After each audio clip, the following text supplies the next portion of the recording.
Psychology or nutrition, fad dieting, good or bad?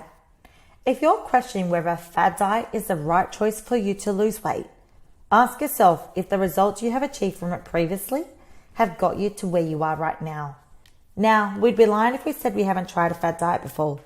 Ones like keto, Dukan diet, Fat2 diet, juice cleansers, and so on, that have been recommended by our friends and family, or even by a favorite celebrity or influencer to give a go. We are drawn to the familiar. We do what's comfortable and what we might feel is right in that moment, not realizing the long-term consequences it might have on us.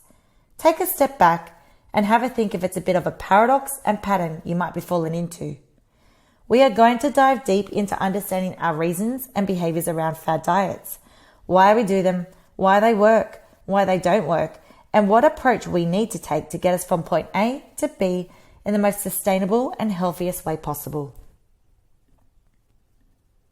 Fad diets, do they work? Yes, in the short term, they do. They supply us with fast results, quick motivation, which spikes our dopamine levels, a single method approach, quick and easy, which draws us in as we thrive off structure in our daily routines. And as humans, sometimes we enjoy the most easiest and convenient pathways to take. This leads into strict and restrictiveness, with tunnel vision and eyes only on the prize of the results. These will be the main drivers and reasons around fad diets. Why do you think they don't work then? Reflect back to a time you did a fad diet. How did you feel once you completed it? Did you enjoy the process of it? Did you feel you could sustain it? Did those results get you to where you are right now? The diet cycle. This is actually what happens when we undergo fad diets. We start usually after having no structure, then apply restrictions to then feel deprived and tempted. We then experience cravings, usually sweet. We have temptation and give in to feed our dopamine and gremlin hormones. We carry on to experience guilt or other low emotions, then only to have time off, eating whatever we want, to then straight back on the wagon we go and start the cycle all over again. You can see where I'm going with this. If we continue like this, we're going to have what's called the all or nothing mentality, which tends to never succeed in anything other than go in circles, not actually getting anywhere near the results we want. Think of eating like a pendulum swing. If you swing too far in the diet where you are restricting, you are going to swing hard to the other side of overeating, binging, and feeling out of control. Does this sound familiar to you? What can you do to help with this in the future then? A few things you can do is 1. Make a conscious effort to stop labeling food as good or bad. Food has no morality. And when you label foods like this, it then allows you to label yourself as bad or label your week as bad. For example, I had a bad week with food. I picked at chocolate. Or, I'm bad. I ate too much of that bad food. 2. You can include your favorite buzzwords every day. They will eventually lose power over you then. 3. Identify emotional versus physical hunger. For example, are you eating because you are angry, lonely, tired, or stressed? Think about it. Or do you actually have true physiological hunger? 4. Practice self-compassion. As a nutrition coach, I'm not perfect either, and I don't get it right all the time. If I overeat, I just move on and wait till the next meal. You can't control the past and what's done, but you can control the outcome and the actions moving forward you take. These things, as I've mentioned, are just some things to help you. Keep in mind, it's not an easy habit to break, especially as women, and the diet culture we have been brought up in has enabled us to feel and experience cycles of this unhealthy eating habit for years. So it can feel strange and uncomfortable as it's not a quick fix result, and it might take time until your body settles in the middle. But if you seek ultimately with any goal, balance and sustainability, then this path is the one to get there. A lot of people fall into this idea that they always have to be dieting, consistently trying to maintain the least amount of calories for as long as possible, or consistently dieting for that next event they have on. This is what is other known as pathological dieting. It's not just for me to say that fad diets don't work, but there have been multiple studies done over the years stating the risk of fad dieting leading to disordered eating habits and an increase in eating disorders.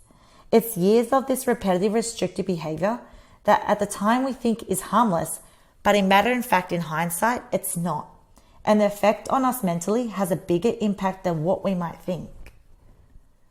Ultimately, if we don't address our behaviors, be aware and work on them, then no amount of diet, aka a calorie deficit, will give us the results we want and balance and sustainability along the way. Let's talk more about behavioral mindset around food.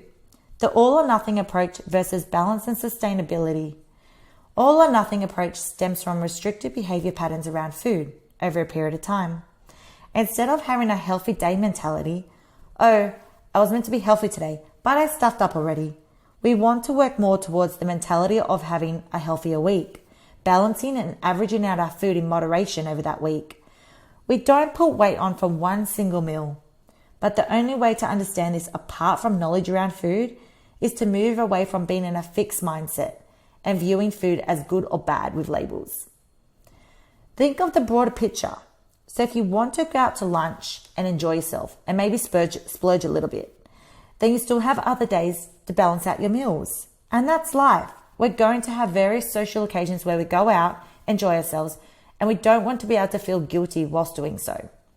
A method to assist when working on implementing a more balanced approach and better food habits is calorie cycling, or otherwise known as banking calories, which we will go into a bit further on. I want you for now to think of a time when you've had an all or nothing mindset. For example, I didn't hit my macros today. May as well start again on Monday. And think of how you can change the perspective on that and reframe it to what is more aligned with achieving balance and sustainability. This is the first step in acknowledging why we aren't where we want to be and reflecting on where we can improve to not make the same mistakes again. If we want balance in that sustainability, but aren't conducting the behaviors that align with that, then we're never going to see change or progress along the way. I want you to be able to adapt this mindset when it comes to your health and fitness goals. You're not all in or all out. You're not on your plan or off your plan. You're letting go of this all or nothing mentality because thinking like this gets you all or nothing. It's something we have to do a lot of the time unlearn. The fitness industry sells us all or nothing, tells us to be on track for 8 weeks. Then when it's finished, we fall off track and we don't know how to get back on. To strive for results and lasting balance, then, we want to learn a more flexible approach and adopt this as a lifestyle. Because if you're not able to sustain those practices and habits that got you that result, you won't be able at all to maintain that result either. Fixed mindset. This comes under a fixed mindset in nutrition and fad dieting, along with unhealthy eating habits such as labeling foods good or bad and restrictive eating habits and patterns. If your goal is ultimately to have a healthy relationship with food and not falling back into old eating habits, then it's about striving and working towards a growth mindset so you can form a better, healthier, and more balanced approach with your nutrition. We want to be more aware of the behaviors and understand why fad diets, these restrictive eating habits, and quick fixes don't work. But it's not just about being aware, it's taking the action needed to make the changes towards being in a growth mindset to better our food relationship and set us up for that long-term success. So moving forward, be aware when you are using fixed mindset behaviors and how you can reframe and change your perspective in them. As we now know, without the right mindset, we can't make the right choices. You'll find attached to this module your activity and any resources needed for it. You'll need to reflect back to situations where you've had a fixed mindset and how you can change and reframe it to a growth mindset. Please have this completed for our first Psychology of Nutrition coaching session.